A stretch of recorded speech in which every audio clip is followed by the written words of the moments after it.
रोहित की दीदी समीक्षा की शादी अर्पित से हुई थी।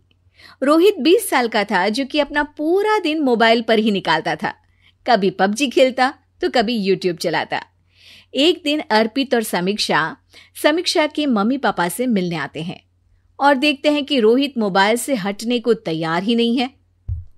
अरे रोहित, तुम्हारी तो आईआईटी की परीक्षा है ना, तुम तैयारी नहीं कर रहे हो परीक्षा की? वो सब तो मोबाइल पर ही हो जाएगा। ये देखिए, ये है गूगल, इससे जो भी पूछो वो सब बता देता है। तो आखिर कागज क्यों बर्बाद करूं? अरे पर तुम इन प्रश्नों की तैयारी बिना लिखोगे कैसे? उसमें क्या है, ये देखिए नोटपैड, बिल्कुल कॉपी जैसा है, इसी पर कर लूंगा। हम जब तुम्हारी उम्र के थे तब हम दोस्त मिलकर प्रश्न हल किया करते थे। उससे हमारी हैंडराइटिंग की भी प्रैक्टिस हो जाती थी और समय का भी अंदाजा लग जाता था।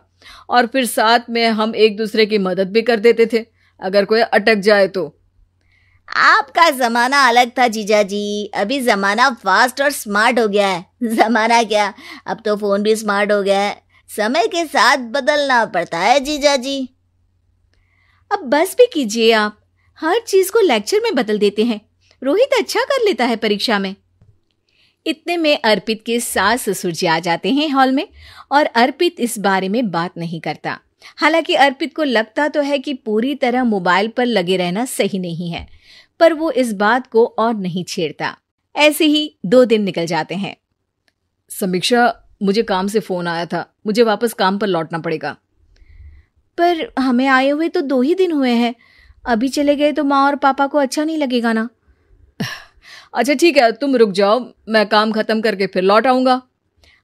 एक काम कीजिए ना, परसों रोहित भी परीक्षा के लिए निकलेगा, आप उसी के साथ निकल जाना। दोनों वैसे भी बात नहीं करते, साथ में जाएंगे तो हो सकता है आप लोग आपस में बातचीत भी करने लग जाओ।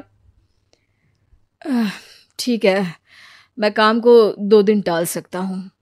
उसी रात जब सब खाना खाने बैठे थे तो अर्पित अपने जाने की खबर बाकी लोगों को बताता है। मुझे काम के लिए वापस जाना होगा। अरे बेटा, पर अभी तो तुम आए हो, इतनी जल्दी चले जाओगे?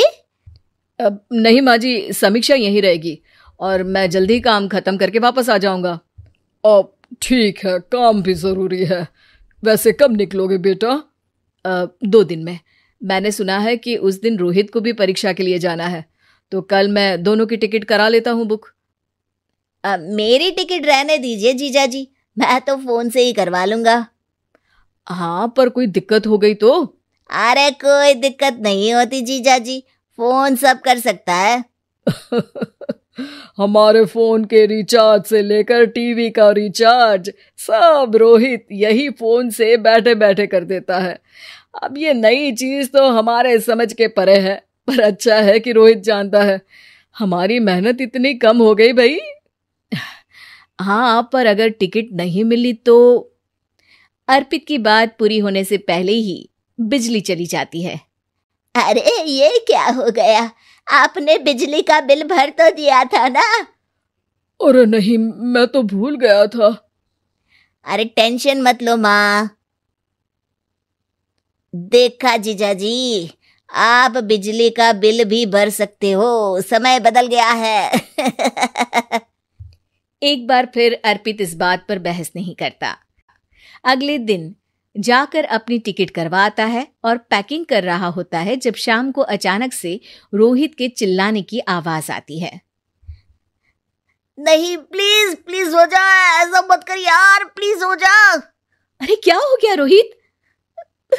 दीदी, सर्वर हैंग हो गया, मेरी टिकट नहीं हो पाई दीदी। क्या मतलब टिकट नहीं हो पाई? इतने में वहां रोहित के मम्मी और पापा भी आ जाते हैं। अरे क्या हो गया? माँ, मेरा टिकट नहीं हो पाया, सर्वर डाउन हो गया।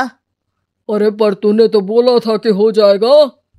हो जाता है, पर अब क्या करूं, ये क्या हो गया? अब कल की तो कोई बस भी नहीं है, ना ही अब टिकट मिलेगी ट्रेन की कल के लिए। मुझे तो कोई रास्ता नहीं दिख रहा। अब फिर लगता है मेरा ये साल बर्बाद हो जाएगा। घर पर एकदम से दुख का माहौल छा जाता है और सब रोहित को डांटते हैं, पर इतने में अर्पित वहां आ जाता है। आप सब रोहित को क्यों डांट रहे हैं? आपने ही तो उसे बढ़ावा दिया था ना।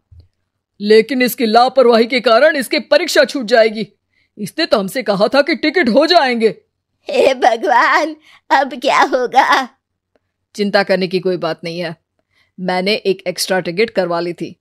मैं समझता हूं कि मोबाइल हमारा ही काम आसान करने के लिए है, पर उस पर ही पूरी तरह से निर्भर होना तो गलत बात है ना।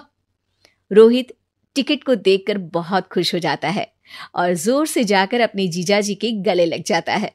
सॉरी जीजाजी, मुझे आपकी बात ध्यान से सुननी चाहिए थी, पर थैंक यू सो मच।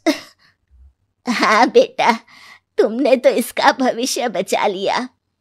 शिक्षा, दूसरों से मदद मांगना गलत नहीं, पर दूसरों पर निर्भर हो जाना गलत है।